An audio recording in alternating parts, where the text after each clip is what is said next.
Hello everyone, welcome to my channel maths with Kunde. हम लोगों ने पिछली क्लास में 2022-23 का जो क्वेश्चन पेपर आया था बीटेक फर्स्ट सेमेस्टर में, उसका हम लोगों ने सेक्शन बी कंप्लीट कर लिया था।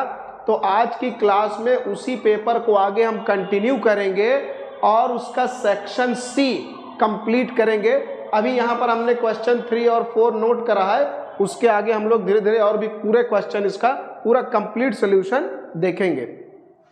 तो सबसे पहले हमारा यहाँ पर क्वेश्चन 3 का ए पार्ट है।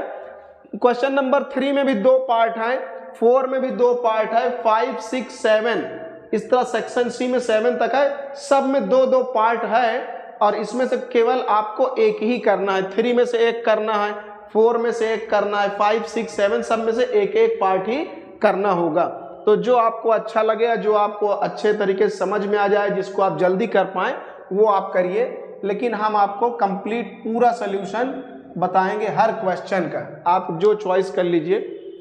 तो सबसे पहला क्वेश्चन में बोल रहा है 3 का ए में, test the consistency for the following system of equation. यहाँ पर कुछ सिस्टम ऑफ इक्वेशन दिया है, मतलब कुछ 3 इक्वेशन दिए हैं। सबसे पहले उसका कंसिस्टेंसी चेक करके बताना है। तो कंसिस्टेंसी चेक करने के लिए हम ऑगमेंटेड मैट्रिक्स लिखेंगे और उसका रैंक निकालेंगे। उसके बाद देखेंगे अभी कैसे होगा। उसके बाद क्या कह रहा है कि अगर ये कंसिस्टेंट निकला तो सॉल्व देम। तो जब कंसिस्टेंट अगर ये हो गया मतलब सॉल्यूशन मिलेगा, तो फिर इसको हम सॉल्व करके सॉल्यूशन निकालेंगे। तो सबसे पहले यहाँ पर हम लोगों को क्या करना है, सबसे पहला काम जब मैट्रिक्स का सॉल्यूशन करना है तो हम लोग पहले मैट्रिक्स ए लिखेंगे। मैट्रिक्स ए मतलब कोफिशिएंट की मैट्रिक्स लिख लेना है। कोफिशिएंट यहाँ से क्या है, 1 है, मतलब एक्स वाई जेड में क्या मल्टीप्लाई है, यहाँ से 1 है, यहाँ भी 1, यहाँ भी 1।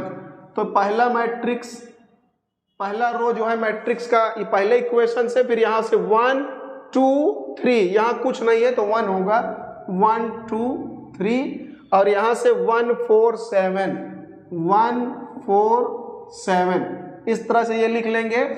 और एक हम लोग कॉन्स्टेंट्स की मैट्रिक्स बना देंगे। ये कोफिशिएंट की मैट्रिक्स है और इस तरीके से यहाँ पर जो कांस्टेंट टर्म है उसकी एक कॉलम मैट्रिक्स बना लेंगे 6, 14 और 30 से।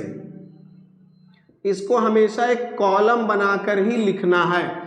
अब कंसिस्टेंसी चेक करने के लिए बोल रहा है, तो कंसिस्टेंसी जब चेक करना है तो उसके लिए हम लोग एक ऑगमेंटेड मैट्रिक्स लिखते हैं, उसका नाम है सी। तो नाउ ऑगमेंटेड मैट्रिक्स, मैट्रिक्स को हम शॉर्ट में mx लिख देते हैं। आप लोग पूरा लिखिए या शॉर्ट में लिख सकते हैं, कोई दिक्कत नहीं। तो now augmented matrix is given by, तो कंसिस्टेंसी चेक करने के लिए आपको ऑगमेंटेड मैट्रिक्स लिखना है सी। ऑगमेंटेड मैट्रिक्स ये ऐसे लिखा जाता है। इसका मतलब अगर इसको हम पूरा फुल फॉर्म में लिखें तो कैसे लिखेंगे, ए का यहाँ पर मैट्रिक्स लिख लेना है जो कोफिशिएंट्स की मैट्रिक्स है, मैट्रिक्स ए, और उसके बाद यहाँ पर मैट्रिक्स बी लिख लेना है 6, 14, 30।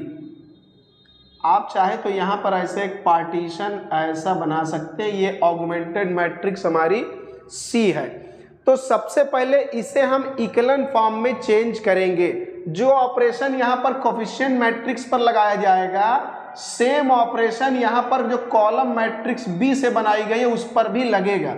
तो इसे इक्वलन फॉर्म में बनाएंगे। इक्वलन फॉर्म क्या होता है, इक्वलन फॉर्म में यहाँ पर 1 रहेगा, फिर अगले वाले रो में यहाँ पर एक 0, उसके बाद 1, फिर लास्ट वाली में 2 0 तब 1। जैसे हम लोग अगर ना पता हो तो रफ में देख लें।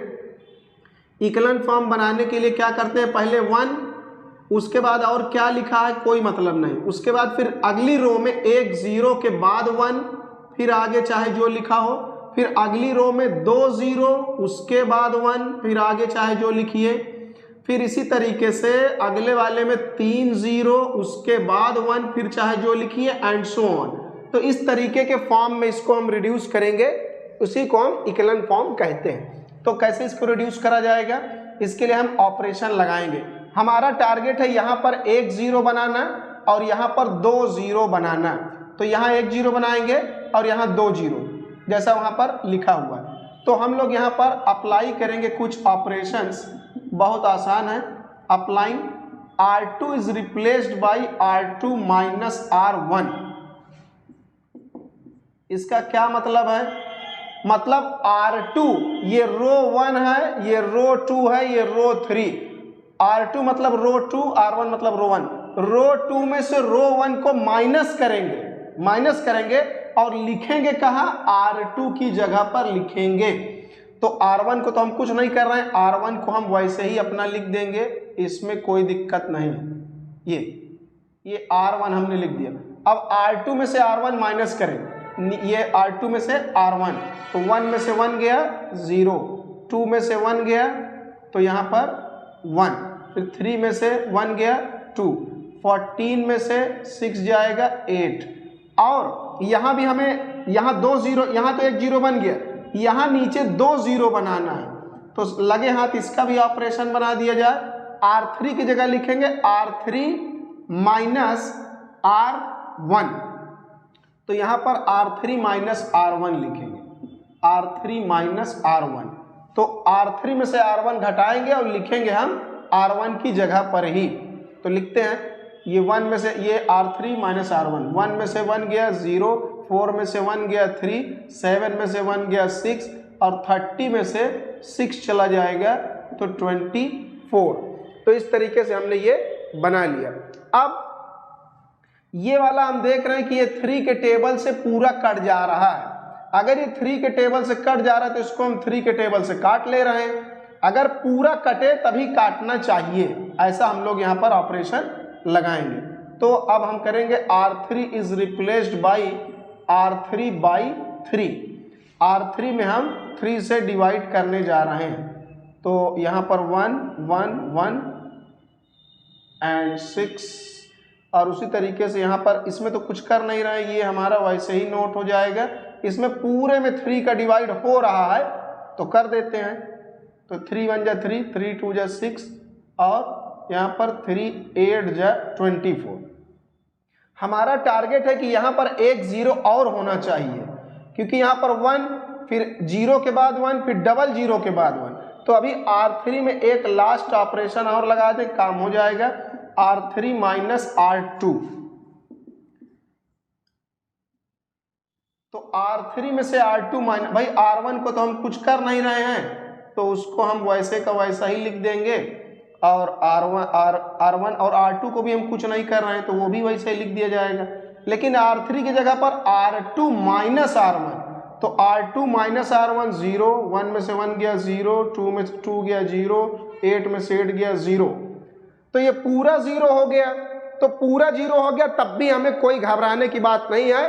हमारा टारगेट है यहाँ पर 1 होना चाहिए, फिर एक 0, फिर 2 0, उसके बाद पूरा भी 0 हो जाए तब भी हमें कोई दिक्कत वाली बात नहीं है। तो अब ये इक्वलन फॉर्म में चेंज हो गया। इक्वलन फॉर्म में चेंज होने के बाद हमें क्या चेक करना है, इसकी कंसिस्टेंसी। तो कंसिस्टेंसी कैसे चेक करेंगे वो हम यहाँ पर देखेंगे।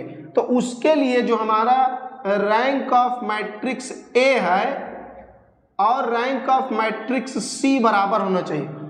ए का मतलब ये जो पार्टीशन से पहले ये बना है, ये हमारा मैट्रिक्स ए है, ये लिखा है, ये वाला ए है कोफिशिएंट्स की मैट्रिक्स। इसका रैंक कितना है 2 रैंक कैसे है, ये अभी पार्टीशन वाला हिस्सा छोड़ देना है, इतना ए को देखना है। इसमें नॉन जीरो रोज कितनी है, पहली वाली रो नॉन जीरो है, दूसरी भी नॉन जीरो, तीसरी वाली पूरी जीरो। नॉन जीरो का मतलब ये है कि उसमें अगर एक भी कोई नंबर बच गया तो वो नॉन जीरो माना जाएगा। जैसे यहाँ पर 0 है, अगर यहाँ भी 0 होता, एक कोई नंबर होता तब भी वो नॉन जीरो ही रहेगा। जब तक पूरा 0 ना हो तब तक जीरो रो नहीं कही जाती। तो इसके 2 नॉन जीरो रोज हैं, पहली और दूसरी। तो रैंक ऑफ मैट्रिक्स कितना हो गया, तो जितनी नॉन जीरो रोज होंगी वही मैट्रिक्स का रैंक होगा। तो ए का रैंक है 2 और रैंक ऑफ सी निकालेंगे। सी जब बोला जाएगा तो सी के लिए पूरा देखना है, इसको भी इंक्लूड कर लेंगे।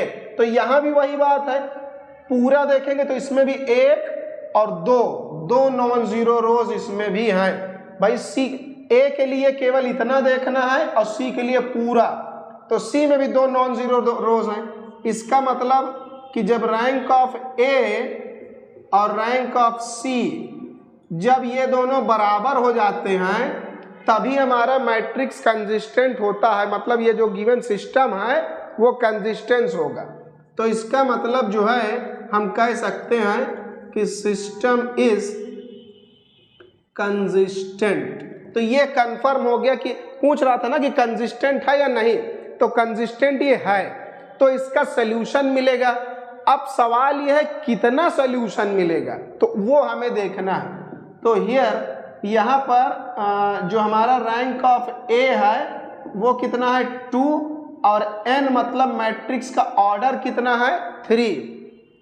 ऑर्डर का मतलब वहाँ पर कितने ये इक्वेशन दिया है 1 2 3 इक्वेशन है, या तो मैट्रिक्स का ऑर्डर देख लें 3/3, उसको n कहते हैं। तो n मतलब नंबर ऑफ वेरिएबल्स, तो 3 इक्वेशन है 3 वेरिएबल है, या मैट्रिक्स का ऑर्डर देख लें 3/3, तो एक्चुअल में n जो है नंबर ऑफ वेरिएबल है। तो यहाँ पर x y z 3 वेरिएबल हैं। तो अगर rank of A number of variable के बराबर होता तब यूनिक सॉल्यूशन होता, लेकिन जो हमारा रैंक ऑफ ए है वो छोटा है n से, यहाँ पर दिख रहा है हमें a का रैंक n से छोटा है। अगर ये छोटा है तो फिर हम कहेंगे कि it has infinitely many solutions, तो इसलिए इसके पास इनफाइनाइटली मेनी सॉल्यूशंस होंगे। अगर ये रैंक ऑफ ए n के बराबर होता तब यूनिक सॉल्यूशन होता, लेकिन रैंक ऑफ ए n से छोटा पड़ गया तो इनफाइनाइट सॉल्यूशन होगा, तो इसके इनफाइनाइट नंबर ऑफ सॉल्यूशंस हमारे निकलेंगे। तो कैसे सॉल्यूशन निकलेगा, तो सॉल्यूशन हम लोग निकालेंगे। उसको निकालने के लिए यहाँ पर जो ये हमारी मैट्रिक्स बनी हुई है इक्वलन फॉर्म में, इसको हम यहाँ ले आएंगे। ये इक्वलन फॉर्म में जो मैट्रिक्स ए बनी है इसको हम पकड़ ले आएंगे 1 1 1 और यहाँ से 0 1 2 और यहाँ से 0 0 0 और यहाँ पर लिखेंगे x y z, और ये कोफिशिएंट हमारा क्या बना है 6 8 और 0। ये इस तरीके से हमें सॉल्यूशन फॉर्म में लिखना है। सॉल्यूशन का फॉर्म कैसा होता है ax = b, इसी तरीके से मैट्रिक्स का सॉल्यूशन का इक्वेशन बनाया जाता है। तो ये a है, ये कैपिटल X है और ये b है, तो ax = b। तो अब रो को कॉलम से हम मल्टीप्लाई करेंगे, रो को कॉलम से, तो x + y + z, इसके बराबर में क्या है 6, एक इक्वेशन बन गया। अब फिर रो को कॉलम से, तो 1 × x 0 हो जाएगा +y + 2z, तो 0 वाला हम नहीं लिख रहे हैं, इसके बराबर में आ जाएगा 8। फिर 0 को 0x 0y 0z, तो ये इस तरीके से मिलेगा। इससे तो कुछ मिल नहीं पाएगा क्योंकि सब 0 0 हो जाएगा, बराबर में 0 ही रहेगा, तो वहाँ से हमें कुछ मिल नहीं पाया। तो इन्हीं दोनों से हमें सॉल्यूशन निकालना होगा, इनफाइनाइट सॉल्यूशन। तो ऐसे केस में जैसे यहाँ 2 वेरिएबल दिया है, तो यहाँ पर किसी एक का सॉल्यूशन कुछ लेट कर ले।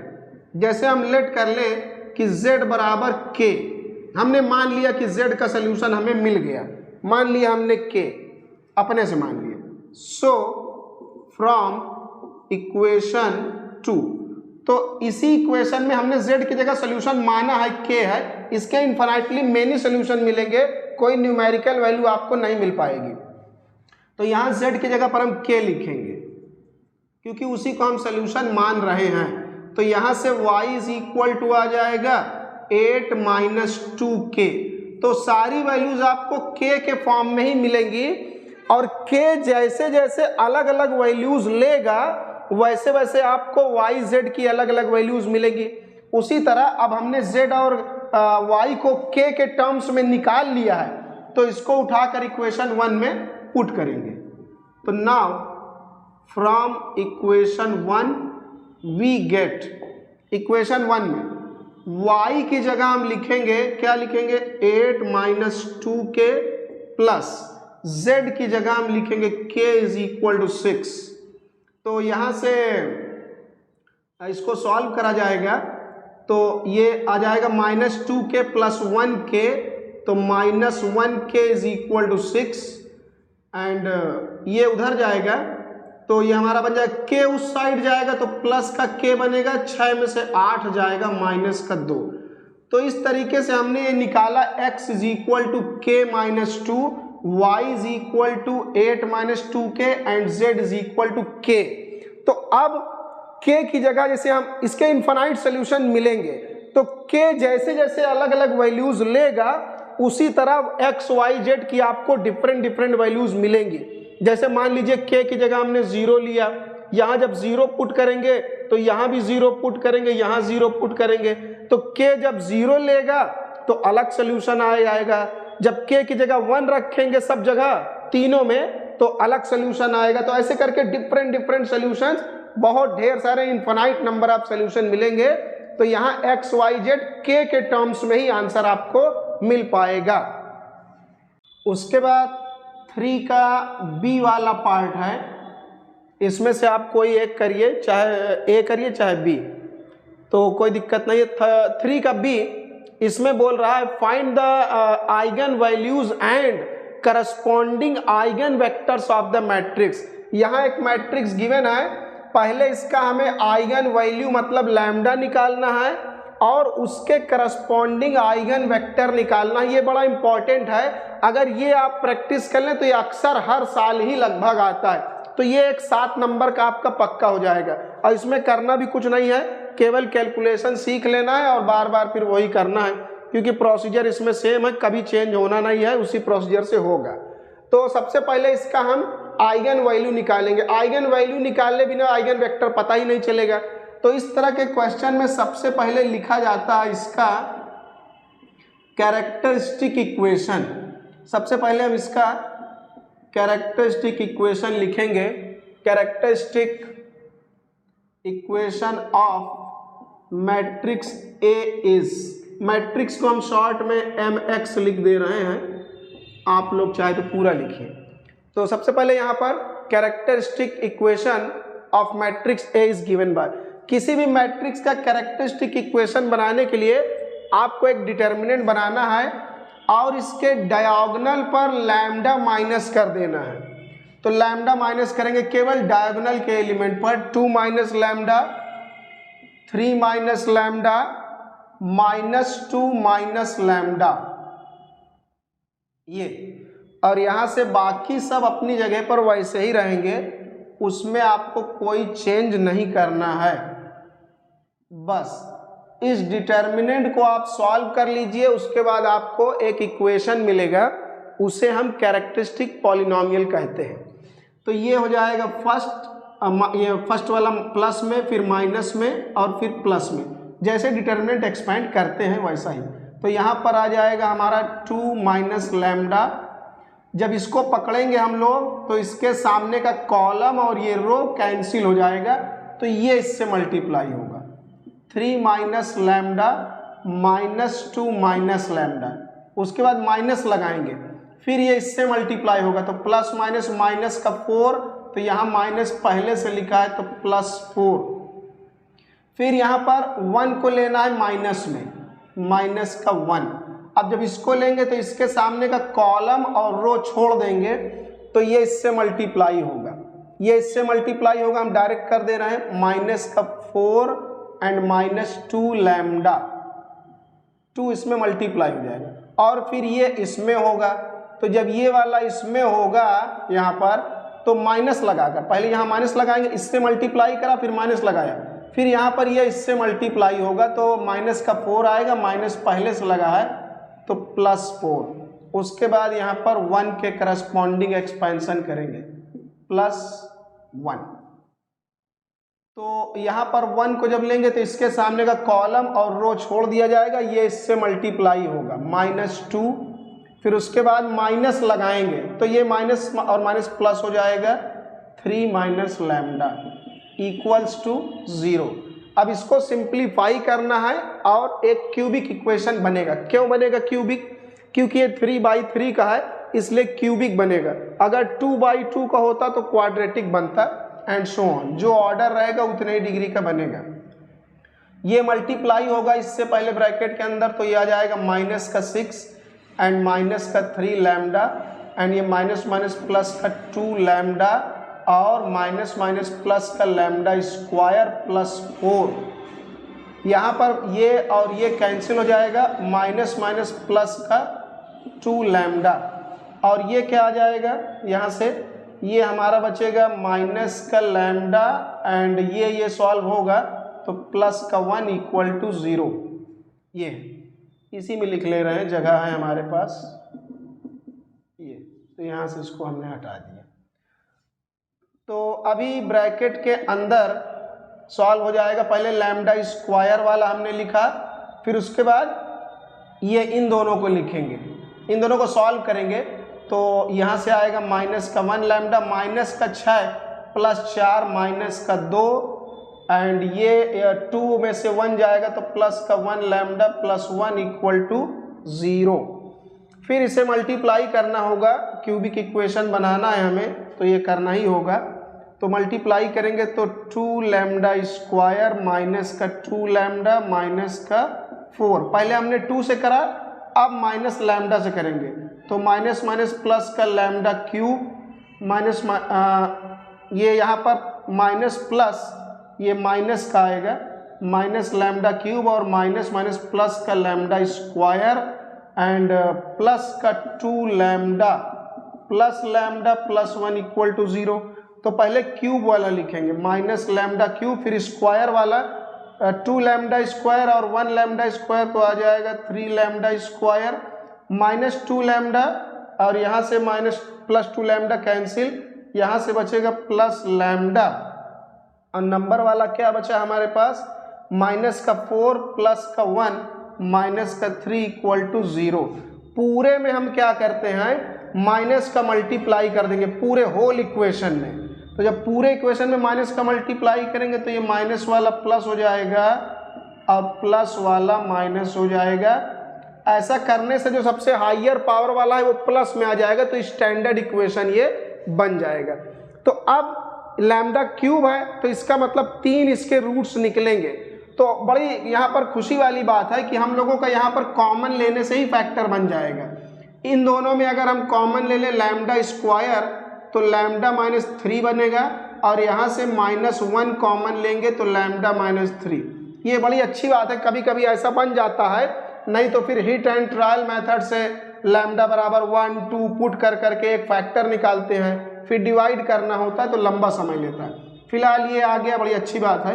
तो यहाँ से लैम्डा -3 और लैम्डा -3 हमने कॉमन ले लिया, यहाँ से बचा लैम्डा स्क्वायर -1 इक्वल टू 0। तो यहाँ पर जो 1 है इस 1 को हम लिख सकते हैं 1 का ऊपर स्क्वायर, 1 का स्क्वायर तो a square minus B square तो a plus B a minus B equal to 0। तो बारी बारी सब के बराबर 0 लेंगे। जब इसके बराबर 0 लेंगे तो लैम्डा बराबर 1 आएगा, इसके बराबर लेंगे तो -1 आएगा, इसके बराबर लेंगे तो 3 आएगा। तो इस तरीके से लैम्डा की 3 वैल्यू निकली। तो ये जो हमारा यहाँ पर बन गया था इसको हम बोलते हैं कैरेक्टरिस्टिक पॉलिनोमियल। अगर कभी 2 मार्क्स में कैरेक्टरिस्टिक पॉलिनोमियल पूछे तो यहाँ तक करेंगे, आइगन वैल्यू पूछे तो यहाँ तक कर देंगे। तो यहाँ पर आइगन वैल्यू पूछा था तो हमने आइगन वैल्यू कर दिया, ये हो गया। अब आइगन वेक्टर भी पूछ रहा है तो जितनी आइगन वैल्यूज हैं उतने आइगन वेक्टर हमें निकालने होंगे सबके करस्पॉन्डिंग। तो पहले लैम्डा बराबर 1 से निकालेंगे, फिर -1 से, फिर 3 से। तो हम लोग अगर चाहें तो इसको और सीक्वेंस में बना लें। -1 हम पहले लिख दे रहे हैं क्योंकि ये सबसे छोटा है और 1 उसके बाद, तो थोड़ा ईमानदारी भी रखी जाए तो ज़्यादा अच्छा है। पहले -1 फिर +1 फिर 3, छोटे से बड़ा। कोई ज़रूरी नहीं है, लेकिन थोड़ा कुछ चीज़ें देखने में सुंदर भी लगती हैं तो वो भी करना चाहिए। तो हम लोग अब यहाँ से निकालने वाले हैं आइगन वेक्टर्स। आइगन वेक्टर हम निकालेंगे। तो पहला नंबर है, पहला for lambda is equal to -1, तो लैम्डा बराबर -1 के करस्पॉन्डिंग हम आइगन वेक्टर निकालेंगे। इसको निकालने के लिए आपको क्या करना है, लैम्डा का जो वैल्यू है इसको उठाकर यही वाले इसमें जो डिटर्मिनेंट है इसमें पुट कर देना है, लेकिन इसको आपको यहाँ से बनाना होगा मैट्रिक्स के फॉर्म में। डिटर्मिनेंट के लिए सीधी लाइन, मैट्रिक्स के लिए थोड़ा सा ऐसे मुड़ी हुई सिंबल है वो बनाना है। तो यहाँ पर लैम्डा की जगह -1 पुट करेंगे और एक हम मैट्रिक्स बनाएंगे। डिटर्मिनेंट यहाँ नहीं लिखना है, मैट्रिक्स लिखना है। तो लैम्डा की जगह यहाँ -1, तो ये हो जाएगा 3, और यहाँ भी -1 जब रखेंगे तो माइनस प्लस का 1, तो यहाँ 4, और यहाँ -1 रखेंगे तो ये प्लस का 1 बनेगा, -2 + 1 तो -1, और बाकी लोग अपनी जगह पर वैसे ही चुपचाप पड़े रहेंगे, उन्हें हम कुछ नहीं करेंगे, बाकी लोगों को वैसे ही लिख देना है ये। और यहाँ पर फिर आपको एक वेरिएबल का कॉलम वेक्टर लिखना है, जिसको हम जनरली कैपिटल B से नोटेशन देते हैं, और बराबर में 0 0 0 का एक कांस्टेंट कॉलम वेक्टर। ये जैसे सोल्यूशन लिखा जाता है, अभी हम लोगों ने पीछे भी पढ़ा, AX = B टाइप के फॉर्म में लिखना है। ये A है, ये X है, वेरिएबल वाले के कॉलम को X कहते हैं, और ये B है। तो अब मल्टीप्लाई करेंगे, तो ये रो को कॉलम से, तो पहला वाला पहले से, दूसरा वाला दूसरे से, तीसरा वाला तीसरे से, तो 3x + 1y + z, 3x + 1y + z बराबर में इसके सामने वाला एलिमेंट जो भी है 0। आप चाहे x y z की जगह x1 x2 x3 लिख सकते हैं, वो अपने सिंबल की बात है, चाहे जो लिखिए। अब दूसरे वाले को दूसरे से, तो यहाँ से आएगा 2x + 4y + 4z बराबर में 0, ये बन जाएगा। इसको आप चाहे 2 से काट कर छोटा भी कर सकते हैं, अगर पूरा 2 के टेबल से या किसी एक कॉमन टेबल से काट रहा है तो। फिर यहाँ पर करेंगे -x - y - z, -x - y - z बराबर में 0। ये हमारा पहला इक्वेशन, दूसरा इक्वेशन, तीसरा इक्वेशन। तो हम लोग आइगन वेक्टर निकालेंगे। बस ये ध्यान देना है कि 2 इक्वेशन सेम ना हो। अगर सेम इक्वेशन हो जाएगी तो वहाँ से फिर आइगन वेक्टर नहीं निकल पाएगा। तो जैसे हम लोग 1 और 2 को देख रहे हैं, 1 2 हमारा क्या सेम है क्या? बिल्कुल सेम नहीं है। इसको काट कर छोटा जब कर दिया जाएगा तब भी सेम नहीं होगा। अगर इसको 2 के टेबल से काटेंगे तो यहाँ आएगा 1 2 2, और यहाँ 3 1 1, मतलब 1 2 डिफरेंट वेक्टर हैं। हमें डिफरेंट मतलब इक्वेशंस हैं, डिफरेंट इक्वेशन ही ढूंढना है। सेम इक्वेशन अगर आएगी तो उसको दूसरे तरीके से हैंडल करा जाएगा। फिलहाल ये दोनों सेम नहीं है, तो इन्हीं का क्रॉस प्रोडक्ट करके हम लोग आइगन वेक्टर तुरंत निकाल लेंगे। तो 1 2 का हम क्रॉस प्रोडक्ट करेंगे। क्रॉस प्रोडक्ट कैसे करते हैं? यहाँ लिखेंगे x अपॉन, फिर इक्वल लगाकर y अपॉन, फिर z अपॉन, y वाले में माइनस लगा लेना है। तो हम लोग का क्या रूल है? वही हम लोग ये रूल लगाएंगे, पहले नीचे जाना है, फिर ऊपर, और बीच में माइनस। तो जब x वाला निकालेंगे तो x को हम बंद कर लेंगे, y और z वाले का करेंगे, और जब y वाला लेंगे तो x z में करेंगे, और z वाले में x y का। तो हम x निकाल रहे हैं, तो y और z का, यहाँ y का कोफिशिएंट 1 है और यहाँ z का कोफिशिएंट 1 है। कुछ नहीं लिखा है तो कोफिशिएंट हम लोग 1 मानेंगे। तो x वाले में y z से करेंगे, पहले नीचे जाएंगे 1 × 4, फिर माइनस लगाकर ऊपर जाएंगे 4 × 1। उसी तरह y वाले में y को बंद करेंगे, x z से करेंगे, 3 4 जा 12, फिर माइनस लगाएंगे, 2 1 जा 2। फिर z वाले में x y से करेंगे, तो 3 4 जा 12, फिर माइनस लगाएंगे, 2 1 जा 2, और इसके बराबर में एक कांस्टेंट k1 ले लेंगे। तो x के अपॉन में क्या आ जाएगा? 0, y के अपॉन में क्या आ जाएगा? 10। ये माइनस का y जो माइनस है उसको नीचे लगा देंगे। फिर यहाँ पर z के अपॉन में 10 इज इक्वल टू k1, तो इसके करस्पॉन्डिंग हमारा आइगन वेक्टर आ गया। आइगन वेक्टर को हम शॉर्ट में इस तरह लिख दे रहे हैं, तो लिखेंगे k1 और ये जो करस्पॉन्डिंग रेशियोज आए हैं 0, -10 और ये 10, तो ये हमारा आइगन वेक्टर आ गया लैम्डा बराबर -1 के करस्पॉन्डिंग। हम चाहें तो इसको 10 के टेबल से काट के और छोटा भी कर सकते हैं, लेकिन फालतू में समय खराब करने से कोई मतलब आपको एग्जाम में नहीं होगा। जो आ रहा है वही लिख दीजिए। अगर आपका मन है तो इसको 10 के टेबल से काट सकते हैं, तो ये 0, -1 और 1 आ जाएगा, तो कोई दिक्कत नहीं। तो ये हम लोगों ने यहाँ पर आइगन वेक्टर निकाल लिया है लैम्डा बराबर -1 के करस्पॉन्डिंग। उसी तरीके से हम लोग यहाँ पर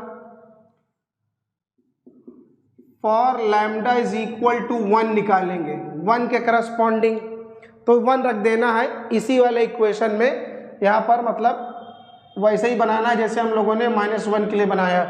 1 पुट करेंगे तो 2 में से 1 गया 1 और 3 में से 1 गया 2, और यहाँ 1 रखेंगे तो -2 और माइनस का 1 रखने पर ये -1 ही रहेगा, तो यहाँ पर आ जाएगा -3।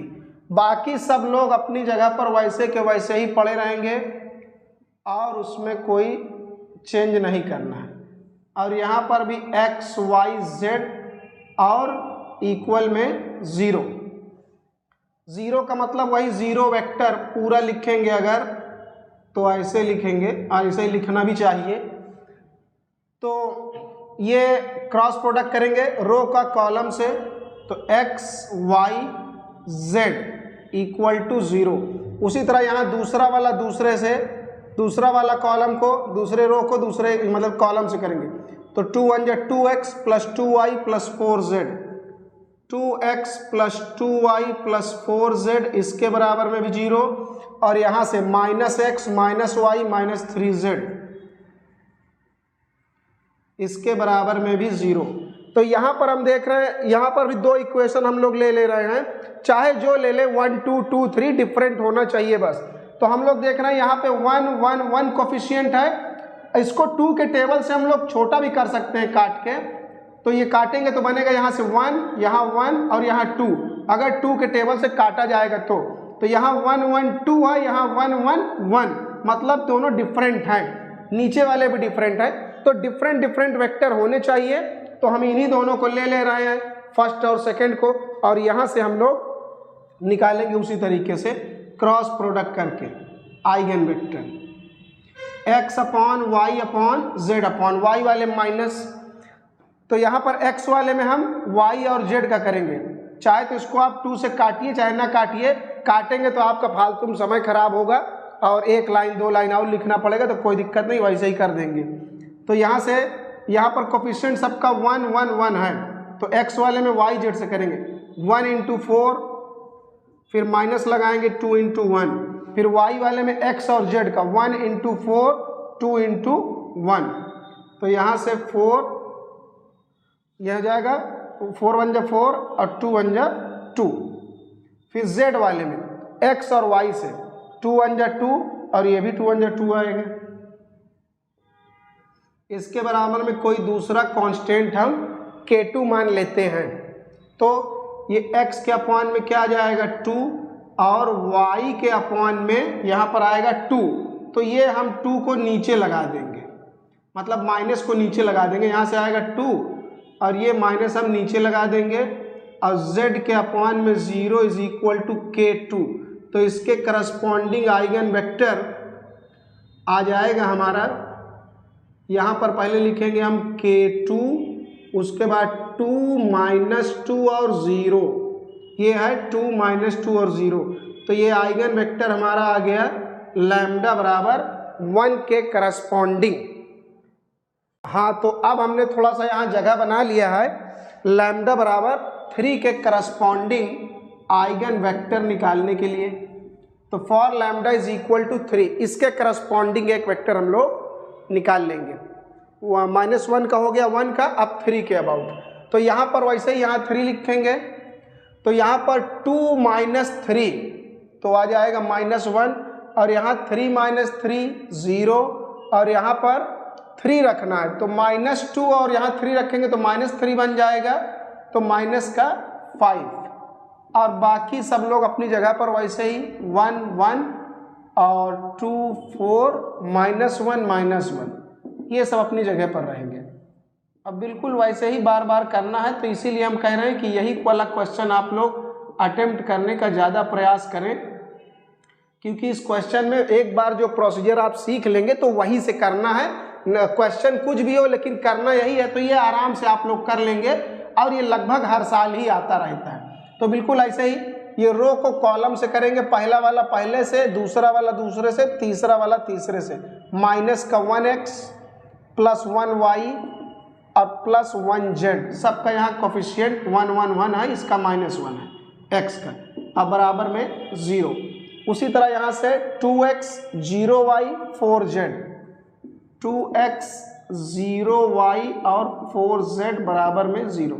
फिर यहाँ से -x -y -5z, -x -y और माइनस का 5z बराबर 0। यहाँ भी हम लोग देख रहे हैं, यहाँ -1 1 1 है और यहाँ 2 0 4, तो ये लोग भी डिफरेंट हैं, तो हम शुरू का 2 वेक्टर डिफरेंट वेक्टर ही ढूंढना है।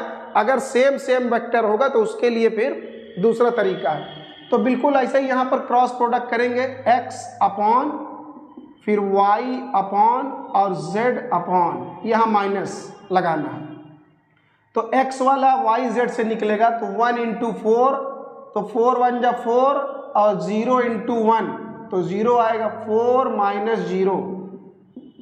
और y वाले में x और z, y वाले में y को छोड़ के x z से निकालना है, x वाला y z से, y वाला z x से और z वाला x y से निकलेगा, मतलब जो लेना है उसको छोड़ देना है।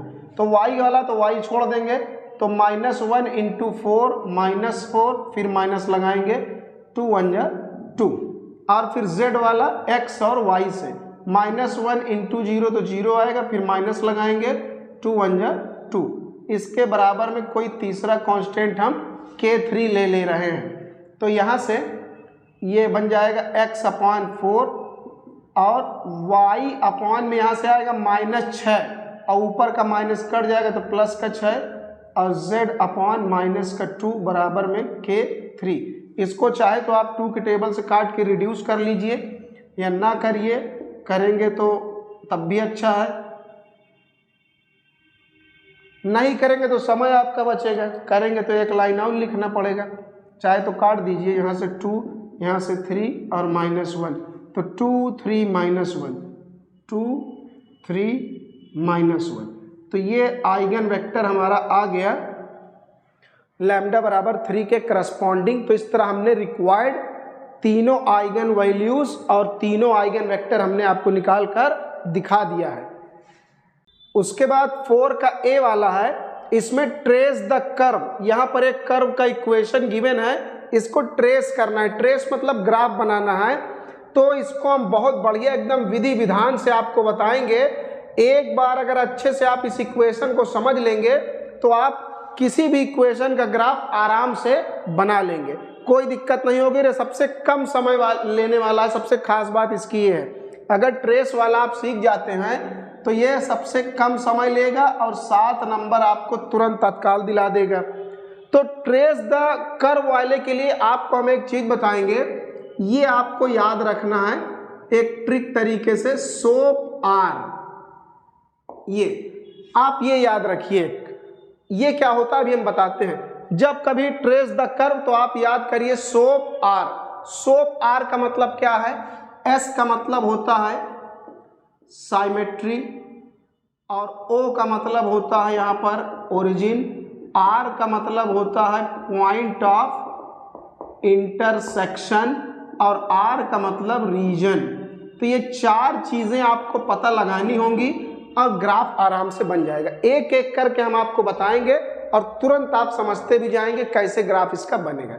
सबसे पहले ग्राफ का हम लोग इक्वेशन लिख ले रहे हैं। यहाँ पर जो ग्राफ इसका बनाना है या ट्रेस करना है कर्व को,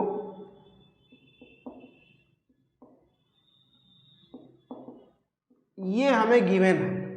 तो उसको हमने नोट कर लिया। सबसे पहले इसका हम उसी हिसाब से सो आर से पहले सिमेट्री, फिर ओरिजिन, पॉइंट ऑफ इंटरसेक्शन और रीजन चेक करेंगे। तो सबसे पहले इसका हम सिमेट्री चेक कर रहे हैं। ग्राफ बनाने के लिए इसका कुछ ढांचा हमें पता होना चाहिए, इन्हीं चारों चीज़ों से उसका स्ट्रक्चर का हम अंदाज़ा लगाएंगे। तो सिमेट्री के लिए हम चेक करेंगे कि जो ये हमारा ग्राफ बनेगा ये एक्स एक्सिस और वाई एक्सिस के अबाउट सिमेट्रिक है या नहीं है। उसको चेक करने के लिए पहले हम एक्स के अबाउट इसकी सिमेट्री चेक करेंगे कि ये एक्स के अबाउट सिमेट्रिक है या नहीं, मतलब एक्स एक्सिस के अबाउट, चाहे आप इसको पूरा लिख लीजिए एक्स एक्सिस के अबाउट ये सिमेट्रिक है या नहीं। तो अगर चेक करना है एक्स एक्सिस के अबाउट ये सिमेट्रिक है या नहीं, तो उसके लिए हम y को रिप्लेस करेंगे माइनस वाई से। अगर x को चेक करना है तो y की जगह माइनस वाई रखा जाएगा, और अगर y के अबाउट चेक करेंगे तो x की जगह माइनस एक्स। तो यहाँ पर आप देख रहे हैं यहाँ y लिखा है और यहाँ y और यहाँ y। अगर हम y की जगह पर माइनस वाई पुट करते हैं तो स्क्वायर लगा है, तो माइनस वाई का स्क्वायर वाई स्क्वायर ही आएगा, मतलब कोई फर्क नहीं पड़ेगा, वही इक्वेशन वापस से आ जाएगा। तो अगर y की जगह माइनस वाई रखने पर इक्वेशन को कोई फर्क नहीं पड़ता तो वो एक्स एक्सिस के अबाउट सिमेट्रिक होता है। चाहे आप इसको लिख कर बना लीजिए, वैसे लिख लेंगे तो आपको थोड़ा कैलकुलेशन भी दिखाना होगा, तो वो आप दिखा दीजिए। लिखने में एक लाइन कोई दिक्कत नहीं है, लिख दिया जाएगा। भाई 7 मार्क्स का है तो थोड़ा बहुत तो लिखना ही चाहिए। अब y की जगह सिंपली माइनस वाई रख दीजिए बस, तो माइनस वाई का स्क्वायर वाई स्क्वायर ही आएगा, मतलब कुल मिलाकर वही इक्वेशन आपको वापस से मिल जाएगा। तो सेम इक्वेशन मिला, तो हम यहाँ पर मतलब माइनस वाई रखने से कोई फर्क नहीं पड़ा, तो लिख देंगे so it is symmetric about x axis. तो ये एक्स एक्सिस के अबाउट सिमेट्रिक है। उसी तरह वाई एक्सिस की हम सिमेट्री चेक कर लेंगे। वाई एक्सिस के अबाउट सिमेट्री चेक करने के लिए एक्स की जगह हम रिप्लेस करेंगे माइनस एक्स। अब यहां भी आप देख रहे हैं एक्स एक ही जगह पर लगा हुआ है, तो इसको भी कोई फर्क पड़ेगा नहीं। बस ध्यान रखना है एक्स वाले में वाई वाला रखते हैं और वाई वाले के लिए एक्स वाला रखा जाता है, उल्टा रखा जाता है। तो यहां पर माइनस एक्स का स्क्वायर एक्स स्क्वायर आया, तो सेम इक्वेशन फिर से मिला, मतलब इक्वेशन में कोई चेंज ना हो। तो माइनस वाई रखने पर भी कोई चेंज नहीं हुआ है, इसलिए वो एक्स के अबाउट सिमेट्रिक है। और यहाँ पर एक्स की जगह माइनस एक्स रखने पर कोई चेंज नहीं हुआ, वही ओरिजिनल फंक्शन फिर से आ गया जैसे यहाँ आया था। तो इस तरीके से हम ये कह सकते हैं this implies that it is symmetric about Y axis. तो दो चीज तो कंफर्म हो गया। और अगर कोई कर्व है वो एक्स एक्सिस के अबाउट भी सिमेट्रिक है और वाई एक्सिस के अबाउट सिमेट्रिक है, तो वो ओरिजिन के अबाउट भी सिमेट्रिक होता है। सिमेट्रिक अबाउट ओरिजिन, तो ये ओरिजिन के अबाउट सिमेट्रिक है, तो हमने इसका एस चेक कर लिया। एस मतलब सिमेट्री, तो ग्राफ बनाने में ये हमारी मदद करेगा। दूसरा नंबर ओरिजिन। तो हम लोग ओरिजिन से यहाँ पर रखते हैं पुटिंग x बराबर 0 एंड y बराबर 0। ओरिजिन चेक करने के लिए ये देखा जाता है कि ग्राफ ओरिजिन से पास हो रहा है या नहीं, तो उसके लिए आप x और y दोनों की जगह 0 रखिए। तो देखें ये सेटिस्फाई करता है, लेफ्ट और राइट बराबर आता है या नहीं आता। तो यहाँ x की जगह 0, यहाँ y की जगह 0, तो ये तो 0 आ जाएगा। लेकिन यहाँ पर y 0 और यहाँ y 0, तो a square into A square बचेगा। ये y तो 0 हो जाएंगे, लेकिन a स्क्वायर, तो अब ये बराबर नहीं आया। तो अगर दोनों हमने x और y को 0 0 रखा, अगर लेफ्ट राइट बराबर आया मतलब ओरिजिन से ये पास हो रहा है, बराबर नहीं आया तो हमने ये समझ लिया कि नॉट पासिंग थ्रू ओरिजिन। तो इसका मतलब ये ओरिजिन से पास नहीं कर रहा। तो हमारे पास जानकारियां इकट्ठा हो रही हैं धीरे धीरे कि ये एक्स एक्सिस के और वाई एक्सिस के अबाउट सिमेट्रिक है और ये ओरिजिन से पास नहीं कर रहा है। ठीक है, अभी और चीजें बची हैं। फिर पॉइंट ऑफ इंटरसेक्शन तीसरा, यहीं पर करें नहीं तो जगह बचेगी, नहीं तो दिक्कत होगी। पॉइंट ऑफ इंटरसेक्शन के लिए हम किसी एक को जीरो रख दे रहे हैं। जैसे हमने पुट कर दिया पुटिंग x बराबर जीरो। x बराबर जीरो जब पुट करेंगे तो पता चलेगा y को कहाँ काट रहा है, और जब y बराबर जीरो रखेंगे तो पता चलेगा x को कहाँ काट रहा है। तो हमने x की जगह जीरो रखा, यहाँ x की जगह जीरो, तो ये पूरा जीरो हो जाएगा। इधर बचेगा ए स्क्वायर प्लस वाई स्क्वायर, ए स्क्वायर माइनस वाई। आप स्टेप्स आराम से सीखिए, बस स्टेप्स आपने सीख लिए तो तुरंत आ जाएगा।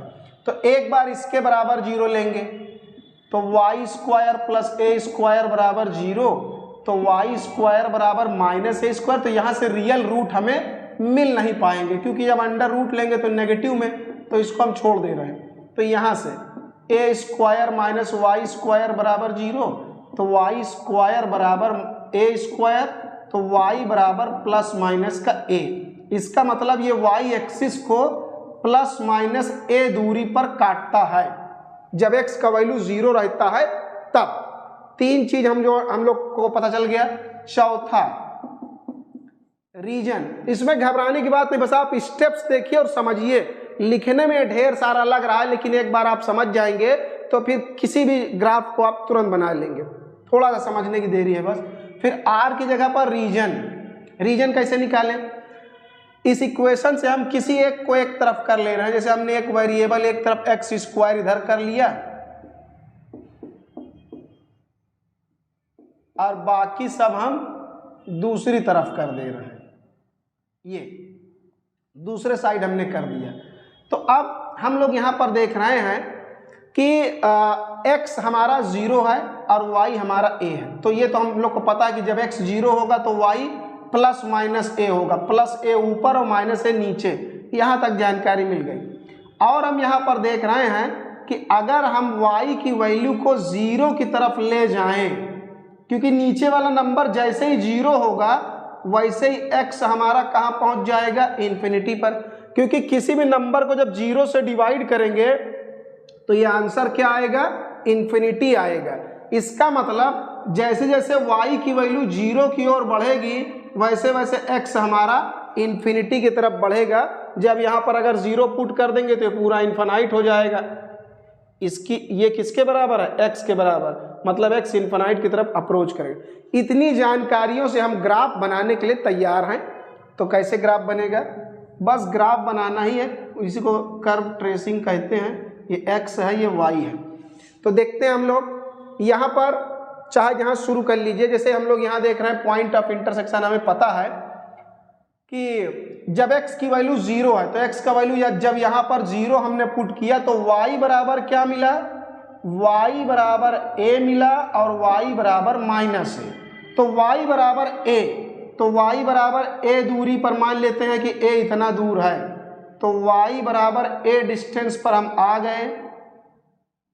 y बराबर a एक्स एक्सिस के पैरेलल एक लाइन होती है, और y बराबर माइनस a तो नीचे जाएगा, जितना दूरी ऊपर है उतना ही दूरी नीचे। अब a का वैल्यू हमें पता नहीं है तो कुछ भी दूरी हमने ले लिया ये। तो ये इतना पता चला कि जब x का वैल्यू जीरो है तब y का वैल्यू प्लस a और माइनस a है। और ये कह रहा है कि x का वैल्यू जैसे जैसे इन्फिनाइट की तरफ जाएगा, मतलब x की वैल्यू बढ़ेगी तो y की वैल्यू जीरो की तरफ घटेगी। तो इसका मतलब ग्राफ ऐसे बनेगा, ऐसे। क्यों? क्योंकि y की वैल्यू नीचे, जब y की वैल्यू घट के नीचे यहाँ आ जाएगी तो y जीरो होगा। x बढ़ रहा है और y नीचे उतर रहा है, उतर के कहाँ जा रहा है? जीरो की तरफ जा रहा है, ऐसा। उसी तरह यहाँ भी अपोजिट डायरेक्शन में भी उसी तरीके से, मतलब डिजाइन बनना चाहिए। लगभग हम लोग हाथ से बना रहे हैं तो बना लेंगे जैसा बना पाए। ये उसी तरह यहाँ नीचे भी होगा, बिल्कुल ऐसे ही, क्योंकि यहाँ पर सिमेट्री भी बताई गई है कि सिमेट्रिक है ये। तो ऐसा ग्राफ आपका फाइनली बन जाएगा।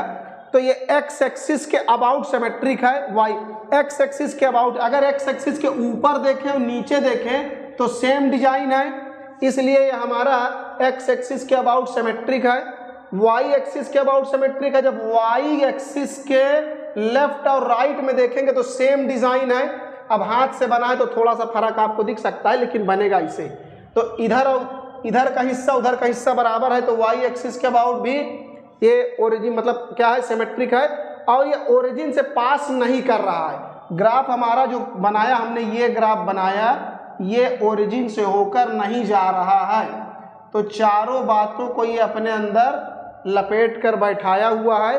तो यही हमारा रिक्वायर्ड इसका ट्रेस होगा। उसके बाद हमारा 4b है, 4 का b वाला है। इसमें u इज इक्वल टू एक ये फंक्शन गिवन है, ये इतना, ये फंक्शन u के बराबर बताया है और ये इतना बड़ा हमें ये प्रूव करके दिखाना है। तो सबसे पहले इस क्वेश्चन में हम यहाँ देख रहे हैं कि u में दो टर्म है, एक ये है और दूसरा ये है। और ये सेकेंड ऑर्डर का जो है ये इक्वेशन है, इसको वेरीफाई करना है। तो सेकेंड ऑर्डर का इक्वेशन है, तो यहाँ पर हम यूलर का सेकेंड ऑर्डर इक्वेशन लगाकर इसको आराम से कर लेंगे। सेकेंड ऑर्डर में है, पावर 2 है, तो सेकेंड ऑर्डर का यूलर इक्वेशन इसमें हम मतलब यूलर थ्योरम लगाएंगे। तो सबसे पहले यहाँ पर हम इसको कर रहे हैं, नोट कर ले पहले। u इज इक्वल टू लिखा है X square Y square upon X square plus Y square, और कॉस के अंदर ये लिखा है X Y upon X square plus Y square. तो सबसे पहले हम क्या करते हैं, इसको अलग अलग पार्ट में ब्रेक कर ले रहे हैं। तो let f is equal to X square plus Y square upon X square plus Y square, and इसको g बोल देते हैं कुछ, g is equal to cos of X Y upon X square plus Y square. तो हम यहाँ पर देख रहे हैं कि ये एक होमोजीनियस इक्वेशन है। कितने डिग्री का है ये हमें पता लगाना होगा। ये एक होमोजीनियस इक्वेशन है और सेकेंड डिग्री का है। तो सबसे पहले हम पता लगाएं इसकी डिग्री क्या होगी। डिग्री पता लगाने के लिए इसको हमें y अपॉन एक्स के फॉर्म में लिख लेना चाहिए। तो कैसे y अपॉन एक्स के फॉर्म में लिखें, इसके लिए हम नीचे से एक्स स्क्वायर कॉमन ले लें। नीचे से एक्स स्क्वायर कॉमन ले लें तो यहाँ से बचेगा 1 प्लस, अब यहाँ पर तो एक्स है नहीं, तो वाई स्क्वायर के अपॉन में आ जाएगा एक्स स्क्वायर। तो यहाँ से एक्स स्क्वायर निकल गया तो 1, यहाँ नहीं था तो उसके अपॉन में आ जाएगा। जब ये अंदर जाएगा तो यहाँ एक्स स्क्वायर बनेगा और यहाँ ऊपर नीचे कट के वापस से बन जाएगा। और यहाँ पर इसको कैसे लिखें हम एक्स अपॉन वाई के फॉर्म में, तो इसके लिए हम एक एक्स स्क्वायर मल्टीप्लाई कर रहे हैं और एक एक्स स्क्वायर डिवाइड। एक एक्स स्क्वायर हमने ऊपर, ये एक्स स्क्वायर जो पहले लिखा है वो लिखा है, एक अलग से हमने एक्स स्क्वायर मल्टीप्लाई किया, एक डिवाइड किया। क्यों, तो एक एक्स स्क्वायर से एक एक्स स्क्वायर कैंसिल हो गया और ये एक्स स्क्वायर हम बाहर लिख रहे हैं। और यहाँ हम देखें तो इसको हम लिख सकते हैं इतने को y अपॉन एक्स का होल स्क्वायर, और अपॉन में ये भी लिखा जा सकता है y अपॉन एक्स का होल स्क्वायर। तो ये जो बाहर x की पावर निकल के आया, ये इस फंक्शन का क्या बताता है, डिग्री बताता है। तो यहाँ से n का वैल्यू जो डिग्री आया 2, इसका मतलब जो हमारा f है, f जो है एक होमोजीनियस फंक्शन है और उसका ऑर्डर है 2। ये हमने निकाल लिया। अब यहाँ पर f का काम खत्म। अब g की बारी है।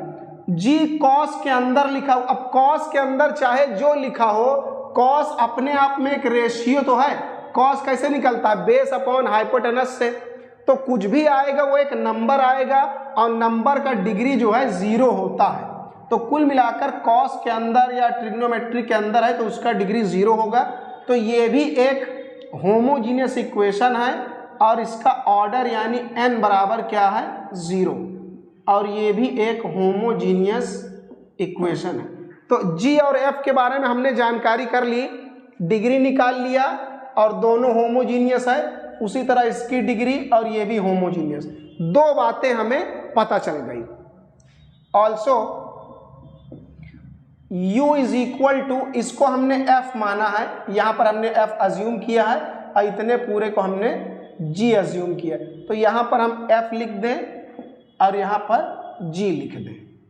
भाई इसको हमने f मान लिया है, उसको g मान लिया, तो इसका डबल डेरिवेटिव अगर हम लिखें वो अभी काम देगा। तो del 2u बाय, यहाँ पर x के रिस्पेक्ट में है, तो del 2u by del x square अगर हम निकालें, या तो बाद में जैसी जरूरत पड़ेगी वैसा हम कर लेंगे, del 2f by del x square plus del 2g by del x square. और अगर y के रिस्पेक्ट में लिखना है तो del 2u by del y square, del 2f by del y square और del 2g by del y square. तो भाई दोनों साइड इसको पार्शियली डिफ्रेंशिएट करेंगे, एक बार x के रिस्पेक्ट में सेकेंड ऑर्डर और y के रिस्पेक्ट में, तो ऐसा इक्वेशन बन जाएगा। इसको हम लोग बाद में यूज करेंगे रास्ते में जहाँ पर जरूरत पड़ेगी। सवाल यह है कि हमने इसको और इसको क्यों निकाला। तो ये होमोजेनियस इक्वेशन है 2 डिग्री का, ये होमोजेनियस इक्वेशन है 0 डिग्री का, तो इसके लिए हम लोग लगाएंगे यूलर का सेकेंड ऑर्डर इक्वेशन। तो नाउ बाई, एक्चुअल में इसको आइलर्स पढ़ा जाता है, अब वो स्पेलिंग ऐसा अंग्रेजी में है यूलर्स, वैसे इसका प्रोनाउंसिएशन आइलर्स है। तो सेकेंड ऑर्डर का इक्वेशन क्या कहता है, del 2f by del x square, यहाँ x स्क्वायर है, plus 2xy del 2f by del x del y plus y square del 2f by del y square is equal to n minus 1 into f। पहले हम function f के लिए कर रहे हैं, तो यहाँ f f f f लिखना है, अगर g के लिए करेंगे तो g लिखेंगे। ये यूलर का थ्योरम ऐसा कहता है कि अगर f होमोजीनियस है, f हमारा ये है, अगर f होमोजीनियस है और n उसकी डिग्री हमें पता है तो वो इसको सेटिस्फाई करेगा। तो ठीक है, ऐसा यूलर का थ्योरम कह रहा है, तो कह रहा है तो कहने दो भाई, उसी को हम लोग फॉलो कर लेंगे। तो इसको हमने एक बार f के लिए लिखा, f का डिग्री हमें पता है, f का डिग्री कितना पता है हमें 2, तो यहां पर लिखेंगे 2, यहां जब लिखेंगे 2 और यहां 2 माइनस 1 तो 1 आएगा, तो कुल मिलाकर 2f आएगा। इसको हम बना दे रहे हैं इक्वेशन 1 एंड, और यही यूलर का इक्वेशन हम वापस से g के लिए लिखेंगे, क्योंकि वो भी होमोजीनियस है, उसका डिग्री भी हमें पता है, तो यूलर का फॉर्मूला वहां भी काम करेगा। तो बस यहाँ f की जगह g लिखना है बस। तो del 2g by del x square plus 2xy del 2g by del x del y plus का y square del 2g by del y square, और यहाँ n minus 1 into g। n का ऑर्डर क्या है 0, तो यहाँ n की जगह 0 रखेंगे तो पूरा 0 आ जाएगा। तो x square del 2g by del x square, 2xy del 2g by del x del y और y square del 2g by del y square बराबर 0। अब इक्वेशन 1 और 2 को हम ऐड करेंगे, प्लस कर देंगे, इक्वेशन 1 प्लस इक्वेशन 2, दोनों को जोड़ेंगे। तो आपको ध्यान से देखना है, करस्पॉन्डिंग टर्म को हम प्लस करेंगे, ये x बना, तो ये वाला टर्म अपने सामने वाले से जुड़ेगा, तो इन दोनों में से हम लोग x स्क्वायर हम यहाँ से लिख रहे हैं क्योंकि थोड़ा ये बड़ा बन जाएगा। तो हमारे पास क्या है, ये टर्म के साथ ये वाला टर्म जुड़ेगा, और x स्क्वायर दोनों में से हम कॉमन ले रहे हैं, तो क्या बचेगा del two F by del X square और यहाँ से बचेगा del two G by del X square, फिर प्लस ये सामने वाला टर्म इस सामने वाले से जुड़ेगा, यहाँ से हमारा 2xy कॉमन हो जाएगा, तो del two F by del X del Y और यहाँ से del two G by del X del Y बचेगा।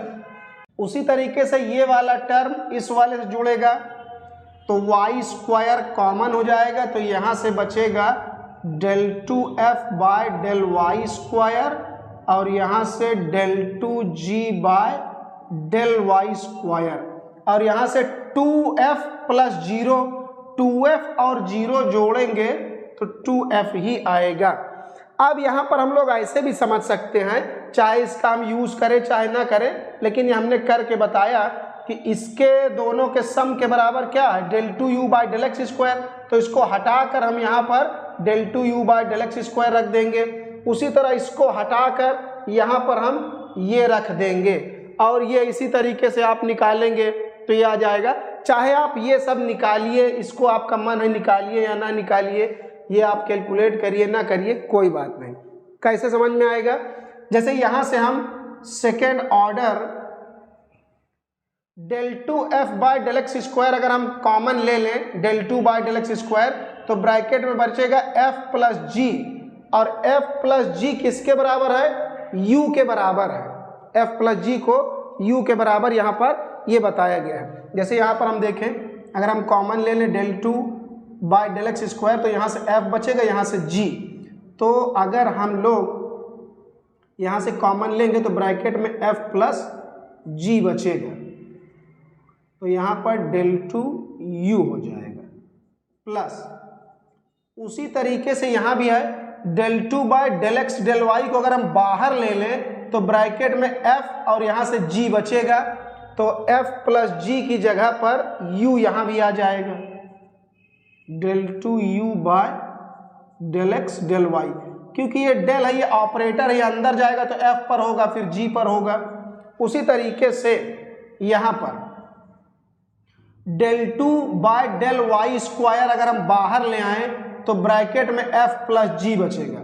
जैसे हम यहाँ से del two by del Y square ये ऑपरेटर अगर हम बाहर ले आए, यहाँ से भी बाहर आ जाएगा, यहाँ से भी, तो f प्लस जी बचेगा, f प्लस जी की जगह u आ जाएगा और बराबर में 2f, f की वैल्यू कितनी है, ये है X square Y square upon X square plus Y square. तो ये हमें प्रूव करके दिखाना था, तो ये हमारा रिक्वायर्ड सॉल्यूशन इस तरीके से आ जाएगा।